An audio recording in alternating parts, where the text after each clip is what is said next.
Have you ever stood at a crossroads where your heart told you one thing, but your fear whispered another? For Maggie Thompson, that moment came on an ordinary autumn morning, and a single cup of spilled coffee would turn her entire life upside down. One day, you're chasing a job you desperately need. The next, you're being asked to enter a marriage that isn't real, at least. It's not supposed to be. But what if the man offering it is carrying wounds so deep he's forgotten how to believe in love? And what if saying yes could save someone you love, but risk breaking your own heart? If you were Maggie, would you take that deal, or would you walk away knowing it might be your only chance to change everything? This is a story about love found in the most unlikely places, about two guarded hearts learning that sometimes the greatest risk is letting someone in. Stay with me until the very end, because what begins as an arrangement will transform into something far more powerful. If you connect with this story, please like, share, and leave a comment. I'd love to hear what you would do in Maggie's shoes. Now, let's begin. Charleston's Old Town had a way of looking timeless in the fall. The red brick streets glistened from last night's rain, the scent of damp oak leaves lingering in the cool air. Margaret Maggie Thompson tightened her scarf as she hurried down Meeting Street, her heels tapping against the uneven bricks. In one arm, she clutched a folder thick with resumes and references. In the other, a steaming paper cup of coffee that was supposed to calm her nerves before the most important interview she'd had in years. It had been a long road just to get here. One bankruptcy, 3 years of odd jobs, and an endless list of medical bills for her younger brother. Today was supposed to be a new start, a foothold back into a career that once defined her. She checked her watch. 8:52 a.m. 8 minutes to make it across the square and up to the Harrington Realty offices. She'd planned every step, down to which crosswalks to take. What she hadn't planned for was the gust of wind that came barreling down the street like it had a personal vendetta against her. The wind caught the hem of her navy skirt, twisting it around her legs. Her heel snagged the fabric just as she stepped off the curb. She stumbled forward, her coffee jerking violently in her hand. In a split second, she was colliding hard into something solid. No, someone solid. The force rattled through her, and her coffee went flying in a perfect arc through the chilly morning air. She could only watch in helpless, slow-motion horror as the caramel-brown liquid splattered across the front of a crisp, white shirt. The scent of roasted espresso mingled with the sudden silence around them. She straightened herself, cheeks flushing, and looked up. The man before her was tall, broad-shouldered, and immaculately dressed in a tailored charcoal suit. His dark hair was perfectly in place, not a strand out of line despite the wind, but it was his eyes that stopped her cold, steel gray, unreadable. If life had a way of turning on a single moment, this was mine. Her breath caught in her throat. She didn't know his name, but there was something in the way he looked at her steady, unblinking, that made her feel as though she had just crossed an invisible line she didn't even know existed. Oh my gosh, I am so sorry, she stammered, fumbling to get a napkin from her purse. Her hands were shaking, and the paper tore before she could even offer it. The man didn't move to take it.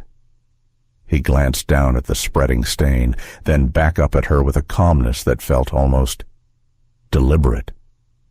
"You should watch where you're going," he said, voice deep and clipped, as if each word had been measured before release. She swallowed hard. I will. I promise." For a second, the corners of his mouth twitched, not quite a smile, but something that suggested he might be capable of one under different circumstances. Then he stepped past her without another word, disappearing into the flow of pedestrians heading toward the business district. Maggie stood frozen, feeling the chill seep into her fingers. She'd just ruined a stranger's morning. And probably his shirt, too. She shook her head, forcing her legs to move again. She didn't have time to dwell on this. If she didn't make it to her interview, none of it would matter. As she walked, she replayed the encounter in her mind, the weight of his gaze, the absolute stillness in the middle of a bustling street. Who was he, and why did she feel as if she had just met someone who would not easily fade from her memory? By the time she reached the tall glass building that housed Harrington Realty, her heart was still racing, not just from the sprint, but from something she couldn't quite name. She took a deep breath, smoothed her skirt, and pushed open the heavy brass door. Somewhere above her, in one of those sleek offices with a view of the harbor, the man with the steel-gray eyes might be sipping a replacement coffee, completely forgetting about the clumsy woman who had drenched him. Or maybe, just maybe, he was thinking about her too. And Maggie had no idea that in less than an hour their paths would cross again, this time in a way that would alter the course of both their lives. The receptionist's smile was warm enough, but it didn't quite settle the restless hum in Maggie's chest. She smoothed the front of her skirt one last time and followed the polished hallway deeper into the Harrington Realty offices. The air here was different, cool, faintly scented with polished wood and something richer, like cedar warmed by the sun. Each step echoed softly against the marble floor, her heels clicking in rhythm with the muted whir of the espresso machine somewhere down the hall. She rehearsed her opening lines in her head, careful to sound confident but not desperate. This interview was for an administrative position, steady hours, good pay, benefits that could finally give her brother the care he needed. She could not afford to falter. The assistant opened a tall mahogany door and gestured for her to enter. Maggie stepped inside and froze. Behind an expansive desk of dark walnut sat the man from Meeting Street, the one whose shirt she'd baptized in coffee less than an hour ago. William Harrington's steel-gray eyes lifted from a folder and landed squarely on her. Recognition flickered just for a second before his expression smoothed into something unreadable. "Ms. Thompson," he said, his voice as composed as the crisp lines of his suit. "Have a seat." Her feet moved on instinct, carrying her to the leather chair opposite his desk. She clasped her hands tightly in her lap, painfully aware of the faint smell of coffee still clinging to her coat. "I didn't realize you were the CEO," she said quietly, almost to herself. One dark brow lifted. "And I didn't expect to see you again quite so soon." His gaze dropped, briefly, to her folder of resumes. "Though, I suppose Charleston is a small city." The corner of her mouth twitched, but she bit back the nervous reply that came to mind. The last thing she needed was to remind him how clumsy she'd been. He asked a few pointed questions about her past work, his tone steady, his words precise. All the while, Maggie's mind kept darting back to that morning's collision, to the odd stillness in his eyes as coffee soaked his shirt.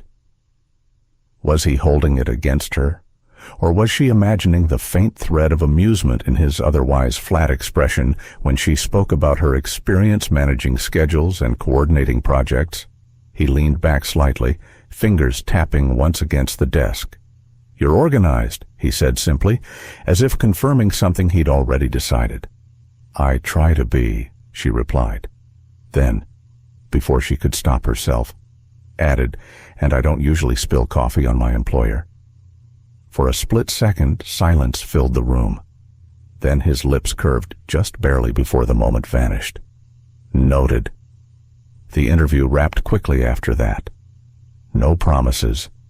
No sense of where she stood. As she walked back down the hallway, past the soft hiss of the espresso machine and the faint hum of muted conversations. The weight in her chest grew heavier. She'd blown it. By the time she stepped back out onto the street, the afternoon light was already fading to gold, catching in the turning leaves that spun down from the oaks. She tugged her coat tighter, telling herself not to hope too much. Some things weren't meant to happen twice. 3 days later, her phone rang just as she was returning from the grocery store. "This is Harrington Realty." The voice on the other end said, "Mr. Harrington would like to offer you a temporary position as his personal secretary. If you're available, we'd like you to start Monday morning." Maggie nearly dropped the bag of apples in her hand. For a moment, she could only manage a breathless, "Yes, yes, I'm available." As she hung up, the corners of her mouth lifted, though she didn't quite understand why her pulse was racing. It was just a job, she told herself. That's all it would ever be.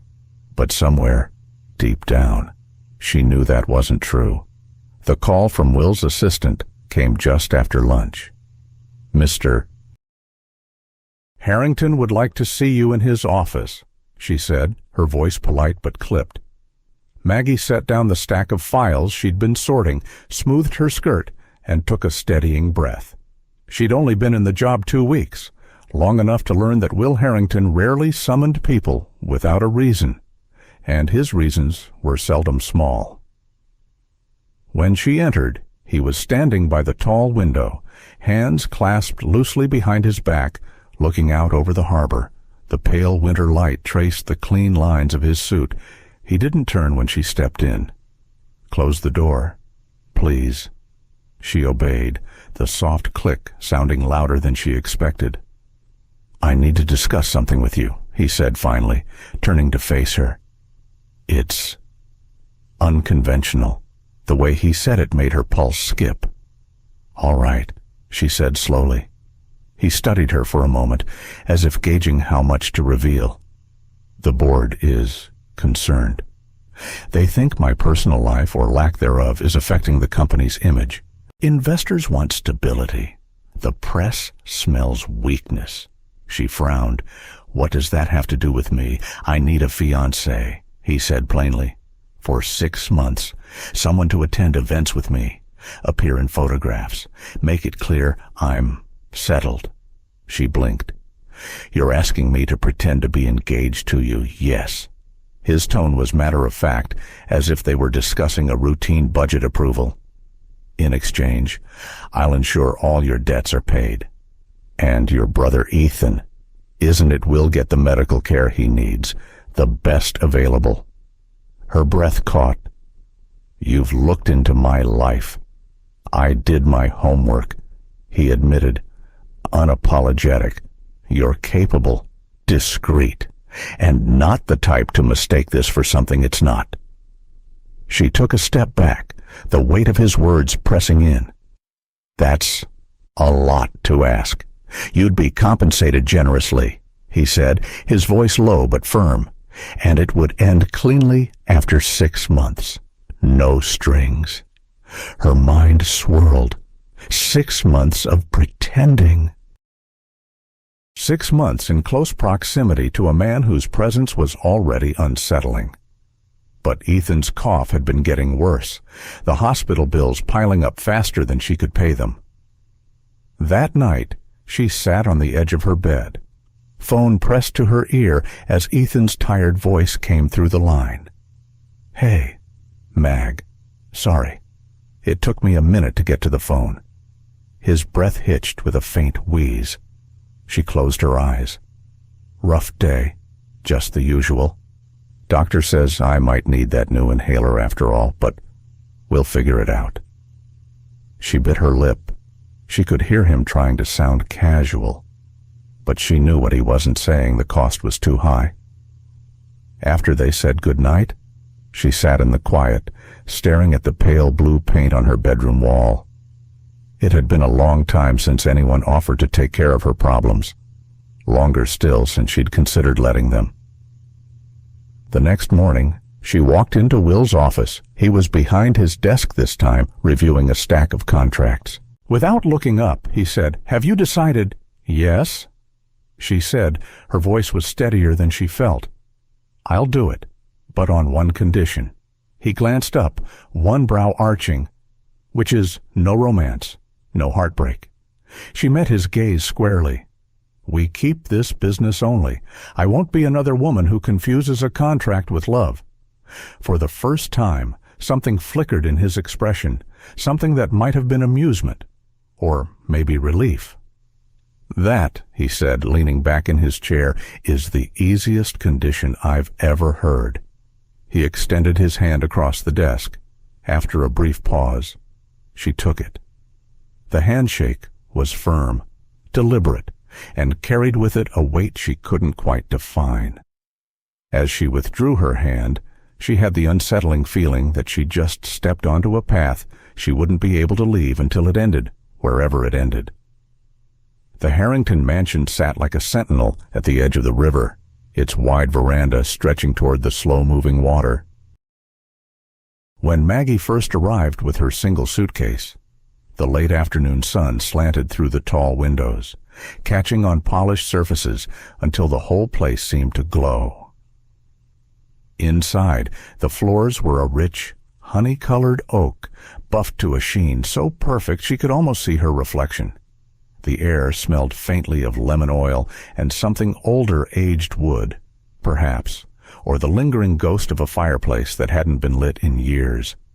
That fireplace, she noticed immediately, was immaculate, not a speck of ash, not a hint that anyone had ever sat in front of it on a cold evening. Above the mantel hung no family portrait, no landscape painting, just a single, abstract piece in muted grays. The walls throughout the house were the same bare of personal history, as if the building had been staged for a real estate showing and never reclaimed as someone's home. Her room was at the far end of the second floor, overlooking the river. The guest bed was neatly made, the sheets crisp, the dresser empty save for a single lamp. It was beautiful in the way a hotel suite might be beautiful perfect, but impersonal. The first week passed in a kind of quiet choreography. They shared the same house but moved like separate currents in the same river. Mornings, she would pass him in the kitchen where the stainless steel coffee maker hummed, his eyes already scanning the day's market reports. Evenings, they sat at opposite ends of a long dining table, the clink of silverware against china punctuating the silence. At first, the silence unnerved her. She caught herself listening for a cough, a footstep, any sound that might remind her she wasn't alone.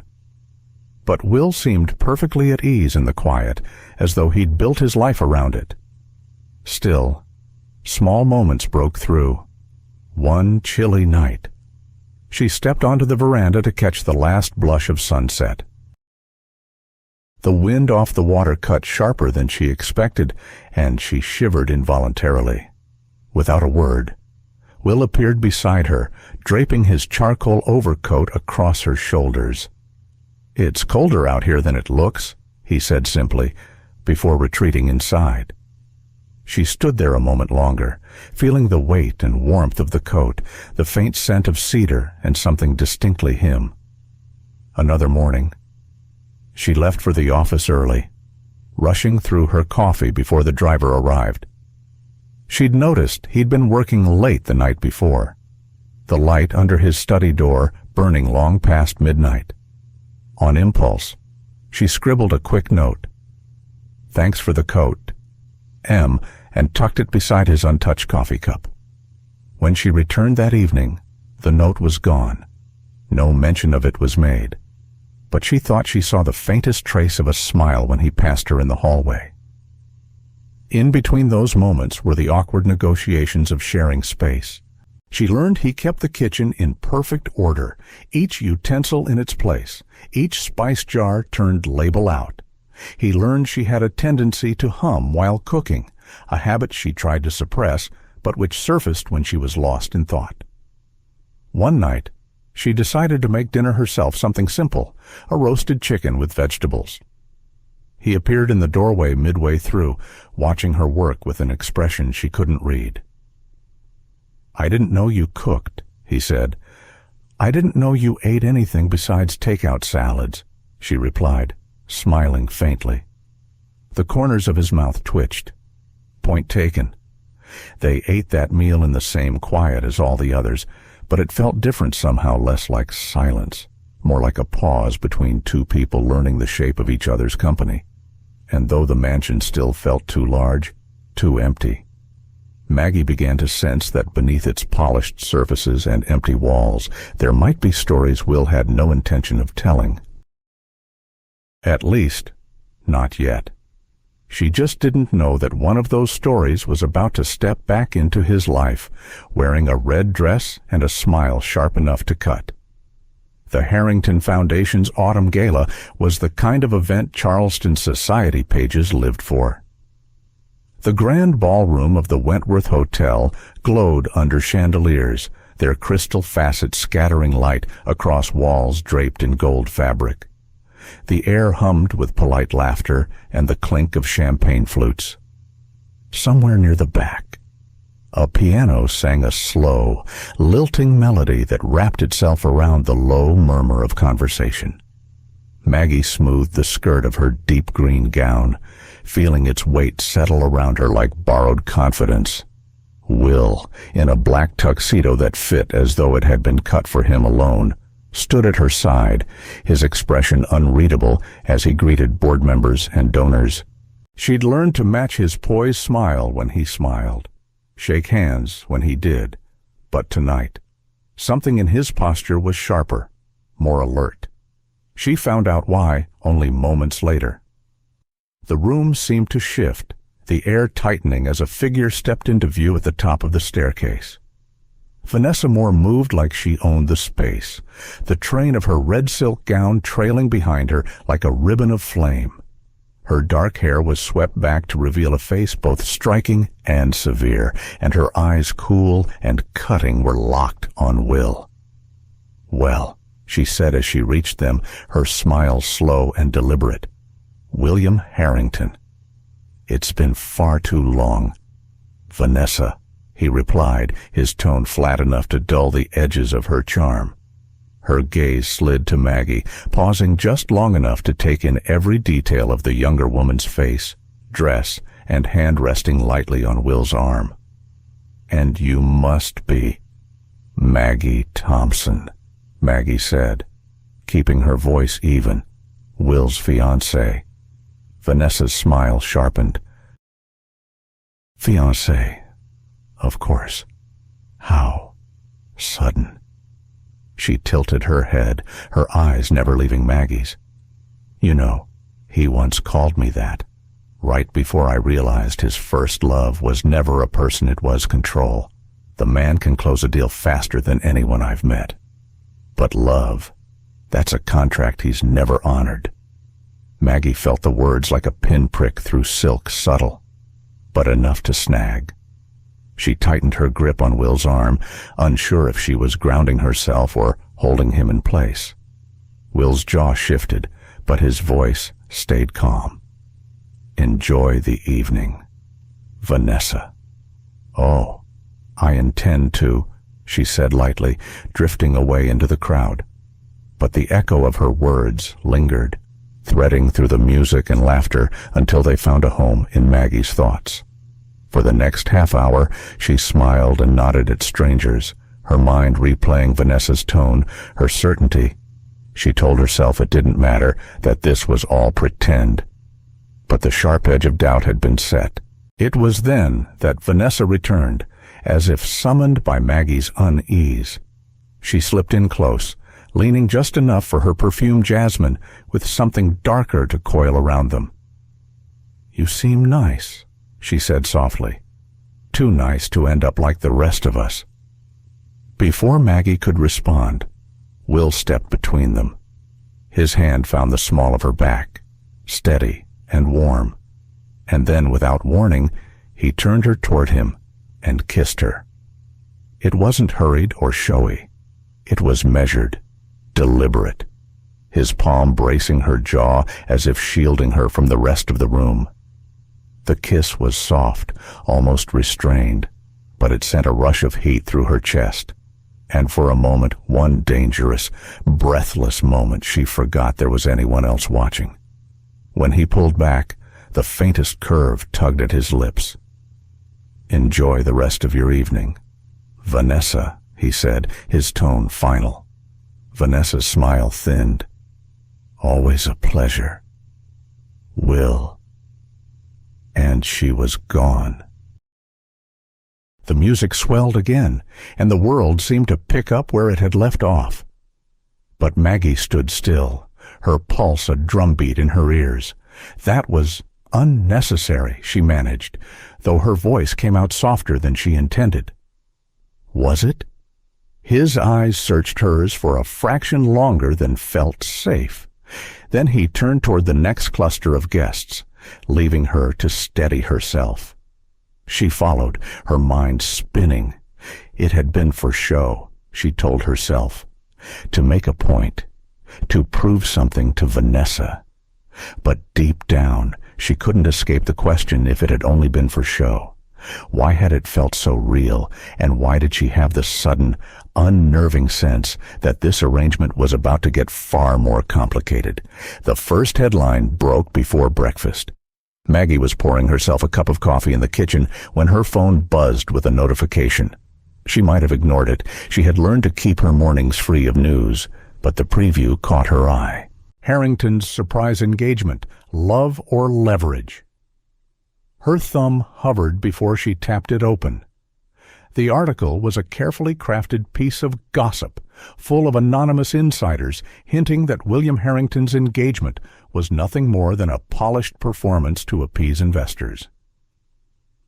The final paragraph stung the most, a thinly veiled quote from a former fiancé, implying that Will's heart was off limits, and that love, to him, was simply another form of business.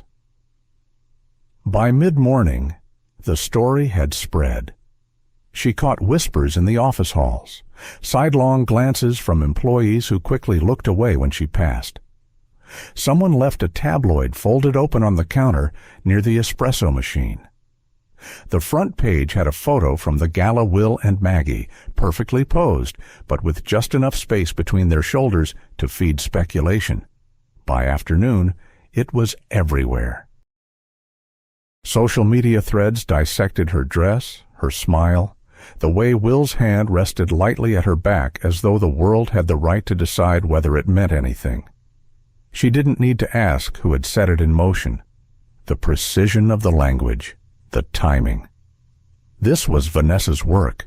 The woman hadn't just appeared at the gala to stir the air. She had come with a plan, and Maggie was the target.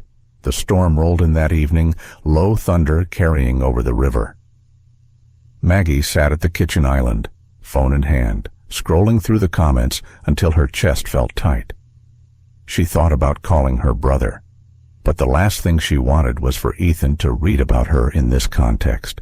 She heard the study door open. Will entered, loosening his tie, his gaze drawn briefly to the rain against the windows.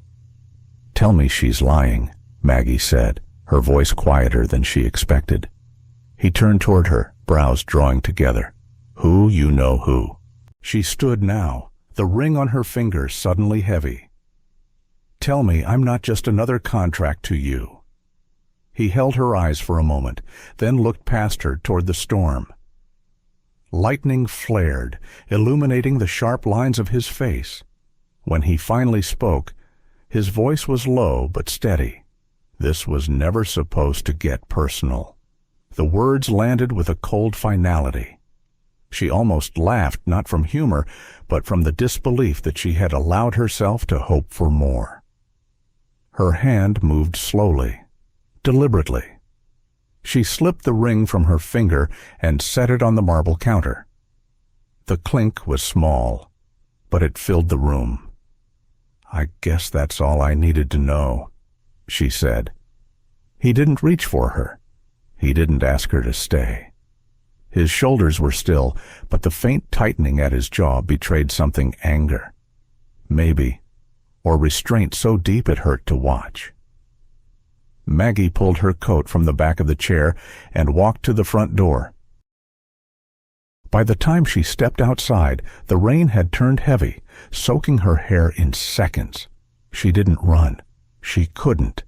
Each step down the drive felt like wading through water, the weight in her chest anchoring her more than the suitcase in her hand. Upstairs. Will moved to the window.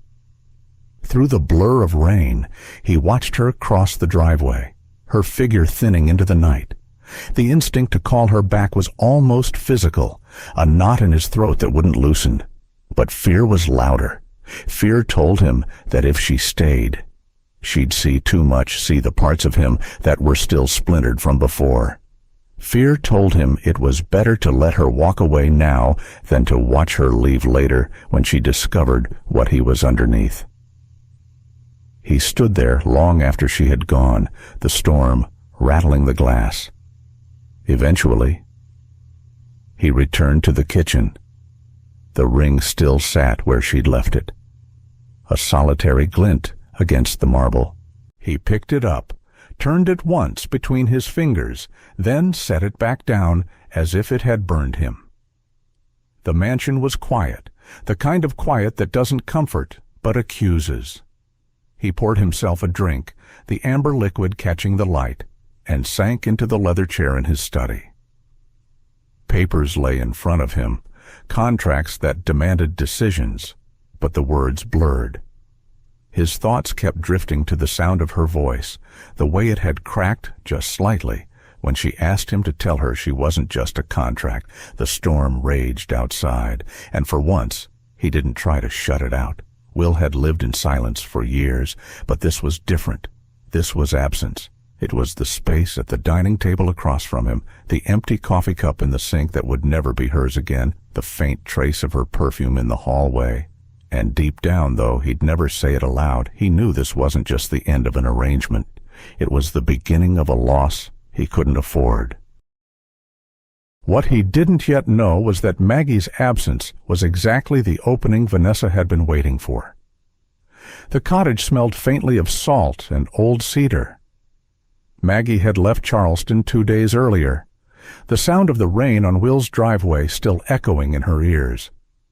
Here, on the edge of the Outer Banks, the air was cleaner, sharper, carrying the tang of the Atlantic. She thought the distance would give her peace. It didn't. She spent the mornings walking along the weathered boardwalk, her coat pulled tight against the wind, and the afternoons trying to read in the sunroom overlooking the dunes. But her eyes would skim the same paragraph over and over without absorbing a word. On the third morning, she decided to drive into town for groceries. The little coastal cafe she stopped at was mostly empty, just the hiss of the espresso machine and the soft hum of a ceiling fan overhead. She was standing near the back, waiting for her order, when the bell above the door jingled and a familiar voice slipped into the air like a draft of cold wind. Vanessa Moore. Maggie froze, her back half turned toward the entrance. She caught Vanessa's reflection in the glass door of a refrigerator, a perfect red coat this time. Hair swept up, phone pressed to her ear. "No, it's almost done," Vanessa was saying, her tone brisk, businesslike. "Once we push through the board's vote, his position will be untenable. The stock will dip, yes, but we'll have the buy orders ready. By the time anyone realizes what happened, I'll hold majority control." There was a pause, a faint smile curling Vanessa's lips. "Don't worry about Harrington. He's distracted. The fiancé's gone, and, with her, any shred of focus he had left." Maggie's pulse thudded in her ears. She turned away quickly, pretending to browse a display of biscotti, willing her expression into something neutral. Vanessa's voice lowered as she moved toward the door. "Yes, by the end of the quarter, the company will be mine." The bell jingled again, and she was gone. For a long moment, Maggie stayed where she was, her hands curled around the paper bag the barista had set on the counter. The warmth of the coffee inside did nothing to ease the chill running through her. She drove back to the cottage with the words replaying in her mind. He's distracted. The fiancé's gone. That had been Vanessa's plan all along, to undermine Will personally, then take the company while his guard was down. Part of her wanted to let it happen, let Vanessa have her victory. Will had made it clear she was nothing more than a convenient arrangement, and she owed him nothing. But another part, the part she hated admitting existed, couldn't shake the memory of the small ways he'd let his guard slip. The overcoat draped over her shoulders on the veranda, the way he'd lingered just a second too long after that kiss at the gala. The rare moments when his voice lost its practiced coolness and held something warmer. That night, she sat on the porch with a blanket wrapped around her, the ocean stretching out like an endless dark mirror. The tide was high, the waves breaking in steady, rhythmic crashes. The sound carried her back to the riverside veranda in Charleston, to the evening she'd watched the sun sink while Will stood beside her in silence. She remembered thinking then that his presence felt like the water itself, calm on the surface, but with depths she couldn't begin to measure. She'd wanted to believe there was more to him than the polished exterior, and maybe there was. But could that possibility erase what he'd said? This was never supposed to get personal. She pulled the blanket tighter. If she did nothing, she could tell herself she'd stayed out of a fight that wasn't hers. If she acted, she'd be stepping right back into the mess she'd walked away from, risking more hurt, more disappointment. A gull cried somewhere above the dunes, sharp against the background hum of the sea. Maggie closed her eyes and tried to imagine the look on Will's face when the company he'd built was taken from him, not out of some ruthless business deal, but through betrayal. She realized she already knew that expression.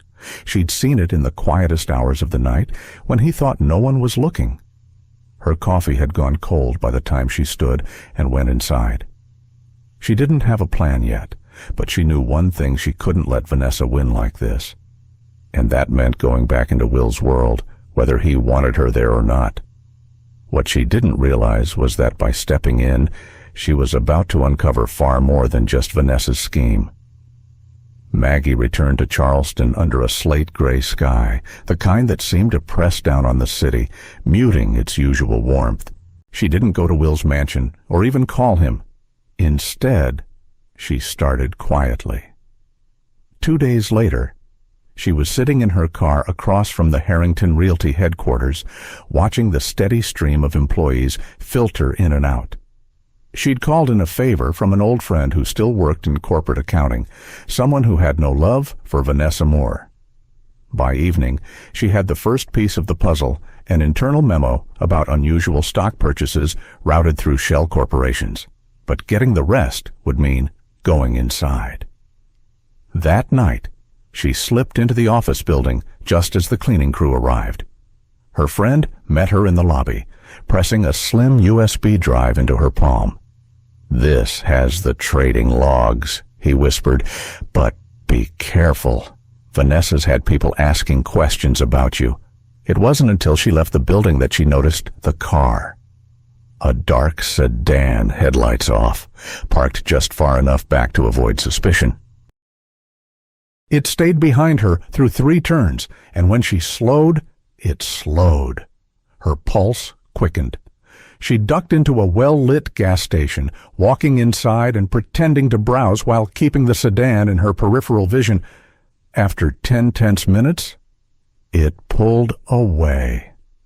She exhaled slowly, her fingers still curled tight around the USB in her pocket. By the next morning, she had everything: emails, transaction records, board meeting notes. It was enough to prove that Vanessa was orchestrating a hostile takeover through fraudulent trades. She didn't tell herself she was doing this for Will.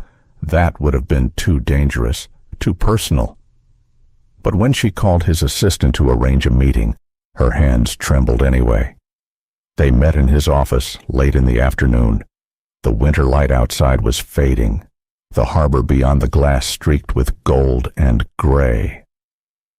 He was standing when she walked in, and for a moment neither of them spoke. "Maggie," he said finally, her name a low note that seemed to hold both surprise and something else, something he quickly masked. She set the folder on his desk. "You need to see this." He opened it, scanning the pages with the focus she remembered all too well. His eyes narrowed as he turned to the emails, then the stock charts. "Where did you get this? From someone who still believes this company should belong to you, not her." His gaze lifted sharply. "You came back for this." She took a breath. "I'm not doing this for your company. I'm doing this because, despite everything, I still love you." The words landed between them like a truth neither could avoid. He didn't speak right away, his eyes searching hers as if to measure the cost of what she'd just admitted. "Maggie." His voice was softer now, the edge gone. "I thought I was protecting you by keeping you at a distance. But the truth is, I was protecting myself from the chance of losing you." She shook her head. "You almost lost me anyway." His jaw worked once before he nodded, the smallest concession. "You're right. For a long moment, the only sound was the muted tick of the clock on the wall. Then he closed the folder, his decision already made. With this, we can stop her. And after that." He didn't finish, but the shift in his tone told her he wasn't just thinking about the company anymore. When she left his office, the sky over the harbor had deepened to indigo, the first stars beginning to pierce the horizon. She told herself this was just one battle in a larger war, but somewhere beneath the resolve, a flicker of something warmer stirred. And Will, watching her go, knew that the war he most feared losing had nothing to do with business at all. What neither of them realized was that the fight against Vanessa would force them to face not just her schemes, but their own unfinished story. Will signed the last document in silence. The ink was still drying when he set the pen down, his hand lingering for a moment over the page as if stalling would change the reality of what he'd just done. With that signature, his time as CEO of Harrington Realty was over. Hours earlier, he'd finalized the sale of his shares, every last one. The board would meet without him for the first time in nearly 2 decades. It should have felt like a loss. Instead, it felt like release. By the time he stepped into the parking garage, night had already fallen over Charleston. The air carried the sharp bite of late winter, and somewhere in the distance, a ship's horn cut through the harbor fog. He didn't bother to go home. He slid behind the wheel of his black sedan, the decision made without hesitation.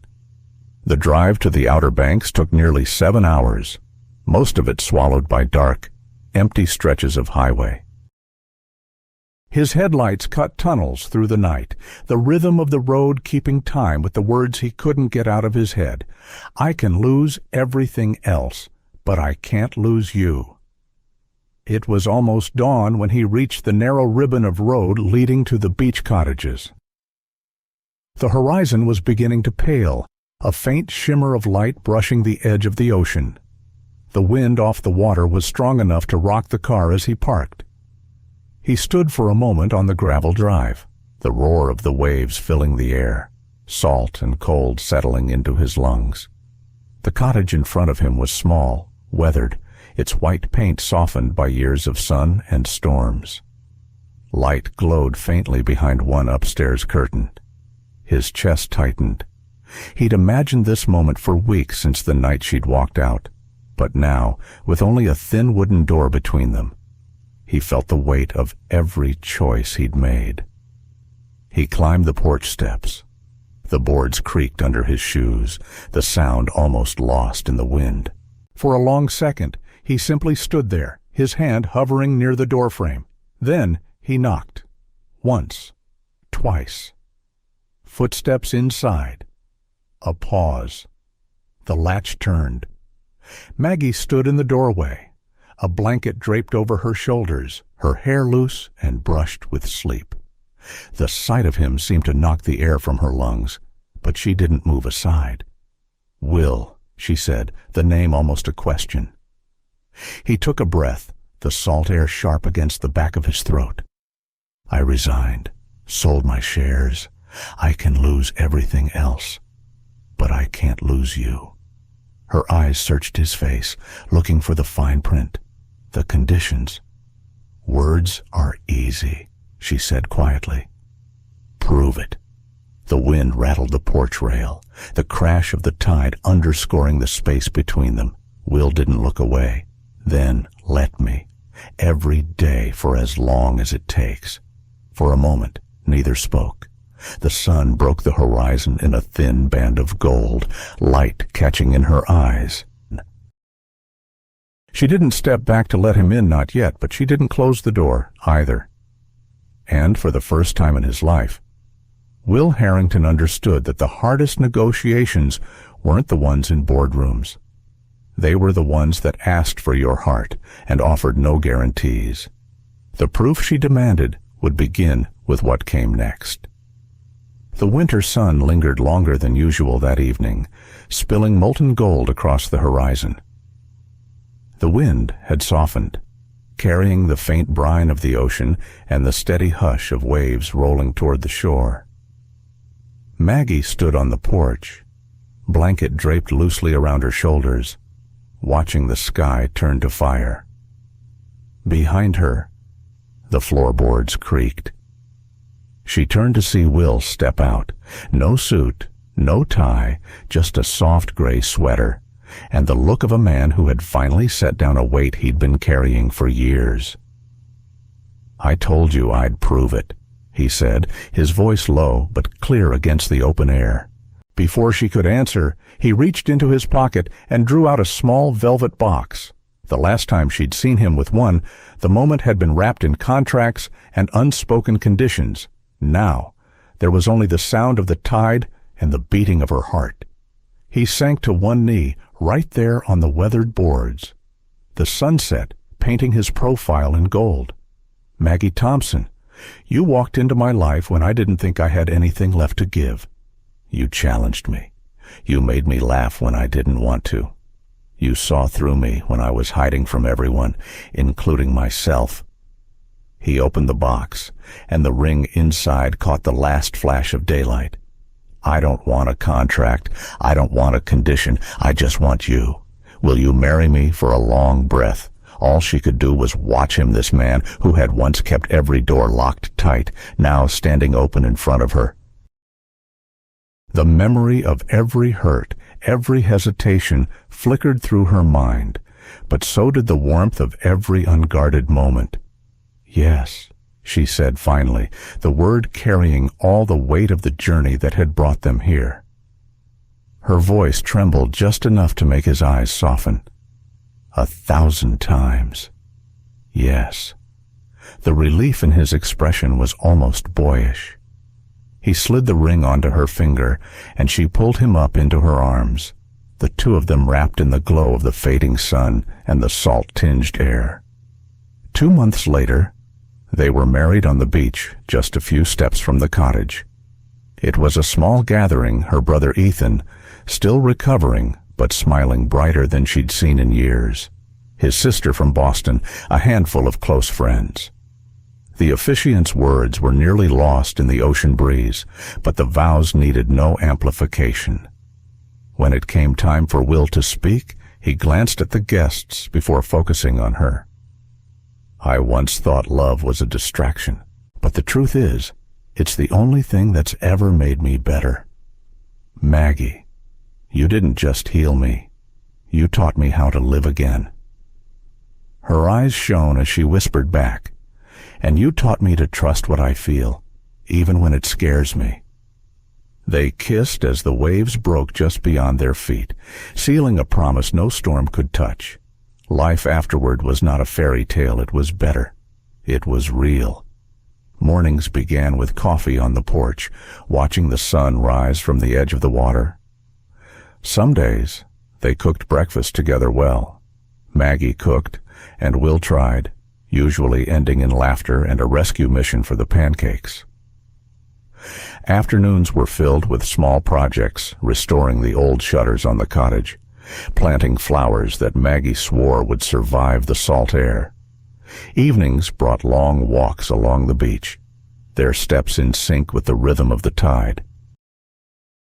Vanessa's shadow disappeared entirely after the board publicly acknowledged the fraud, stripping her of any control she had schemed for. Will never mentioned her again, and Maggie never asked. Some battles, once won, were best left behind. One late summer evening, as they sat on the porch with glasses of wine, the sky blushing into twilight, Maggie rested her head against Will's shoulder. "Do you ever miss it?" she asked. "The company." He shook his head. "No. I miss the river sometimes, but not the boardrooms, not the walls I built." He looked at her then, his gaze warm and certain. "Everything I need is right here." The waves kept their steady music, the air rich with the scent of salt and honeysuckle. Somewhere inside, the old grandfather clock chimed the hour, but neither of them moved. Because love, they had learned, wasn't just about grand gestures or the moments that made headlines. It was in the quiet, in the shared glance over morning coffee, in the sound of laughter echoing through the rooms of a once-empty house. Love doesn't just heal, it teaches us to live again. Sometimes the most valuable things in life are the ones we risk losing when we choose safety over courage. Maggie and Will's story reminds us that love, trust, and connection are not built in perfect moments, but in the messy, uncertain spaces where we let our guard down. It shows us that healing doesn't always come in a sudden breakthrough. It comes quietly, through small acts of kindness, through listening when it's easier to walk away, and through forgiving not just others, but ourselves. For those of us who have lived long enough to carry scars, it's tempting to believe we've seen all that love can offer. Yet, life has a way of surprising us when we remain open, even after disappointment. This story is a gentle reminder that we're never too old to start again, to risk a little vulnerability, and to believe that joy can find us in unexpected places. Whether it's reaching out to mend a broken relationship, saying yes to an opportunity that scares you, or simply allowing someone to truly know you. These choices may be the very ones that lead to the most meaningful chapters of our lives. Thank you for spending your time with this story. If it touched your heart or made you think about your own journey, please give it a like. Share it with someone who might need it, and subscribe to our channel for more heartfelt stories. Your support helps keep these moments alive.